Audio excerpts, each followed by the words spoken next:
Hi, I am Suellen Evoy Oozeer, a community artist, an expressive painter, and a teacher. I am also the co-founder of the Walk With Our Lighters Co-op. Presently, I am working on a program called Me, You, and Us, which I created and facilitated with the help of my assistant, Susan Angela Brissett, at Kettle and Stony Point. I'm also a happy mother and a happy wife, and I have a beautiful granddaughter named Naya Rose. I am her best amour, and that motivates me every day. I feel glorious, glorious, got a chance to start again. I was born for this, it's who I am, how could I forget? I made it through the darkest part of the night, and now I see the sunrise. Now I feel glorious, glorious. Shantae said, she chose me because I followed my dreams, and I think my dreams always haven't been that easy and direct. I wanted to be an artist. That's what I thought would be the greatest thing in the world. And I went to school, and everyone's, my first degree, they all said, well, what are you going to do with an art degree? And I didn't know what to say. Like, what am I going to do with an art degree? And it scared me.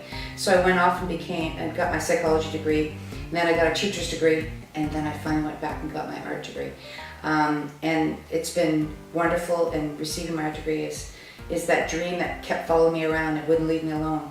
And once I achieved it, I really felt what I was meant to be came to be. And I would say education is the greatest way to make the hugest changes in your life, the way you think and what you know.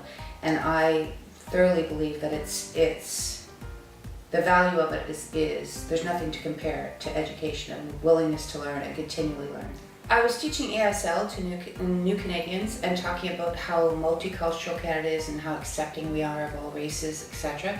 And I started looking into the history of how we've treated and what's gone on with First Nation people in Canada. And I was appalled.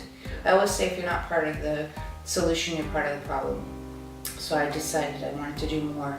I kept looking for ways to do more. So we came up with the idea of Me, You, and Us. I bring First Nation people and outside community members together, work on art together, and we have discussions, and we create community. And by the end of it, we're all friends, and people know each other and understand each other in a way they never had a chance to before. The class I teach is called Intuitive Energy Painting, and that's allowing the unknown and allowing something inside you, your creative source, just to express itself. And I've done that several times and had some really wonderful experiences with that.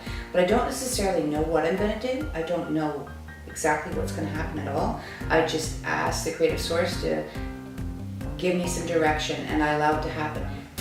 Being creative is like dancing with the creator. That giving that opportunity for the creator to speak through you or to speak to you, that's been the most powerful part of my art. Sometimes it's very powerful and sometimes it's only a whisper, but having that aspect in it really it's my motivation, and it's the wonder that I find whenever I'm working with creating. For young people that are thinking about what to do, try to be someone you admire. Try to be someone you respect. Be one of those, whatever that might be. And sometimes it's not a straight line, but that's important, that you respect yourself and you're following your passion in that direction, in something that'll lead you to something that you are very awed by. Be that person yourself.